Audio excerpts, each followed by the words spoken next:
Tal, in his usual style, can just win a game of chess. Like, by taking back on f3, and then potentially trading queens, and just being like a comfortable pawn up with a bishop pair. You know, the guy, like, we can't do that. Like, we need to hit the gas, all right? So he hits the gas by playing the move bishop to c4. Now, by itself, that move kind of doesn't stun anybody, because of dc4, rook d8. You don't need to be super high level to see this move. If you didn't see it, don't worry about it. That's why you watch the videos. So bishop c4. Black plays queen e7. Now, queen e7 is obviously a logical move, because if queen e7, then knight e7, and at least this pawn is defended.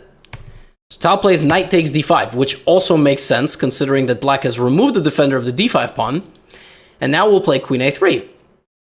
And in a perfect world, you know, we trade some pieces, take, here, and blah, blah, blah, blah, blah. And maybe Toля with the black pieces thought, будет размен фигур, может пойдем в какой-то эндшпиль.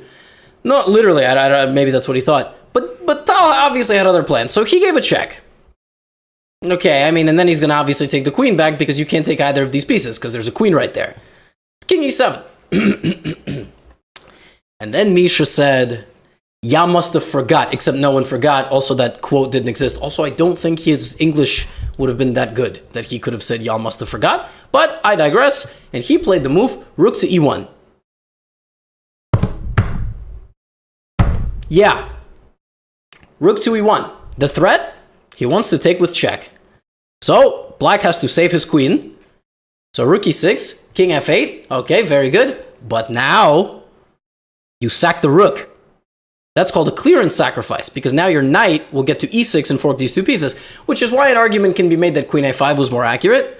But if that would have happened, then there would have been bishop f4 and a reroute to d6. And that also looks absolutely terrifying, because I don't actually know how you guard your king. The engine here gives b5, bishop d6, king f7, and you walk in the face of danger and you laugh. But that, I don't know, that doesn't look very safe to me. Instead of that, Lutikov decided that it was time to part ways with his own queen, but at least, potentially, be up in exchange. He's not up a queen anymore, but he has two rooks.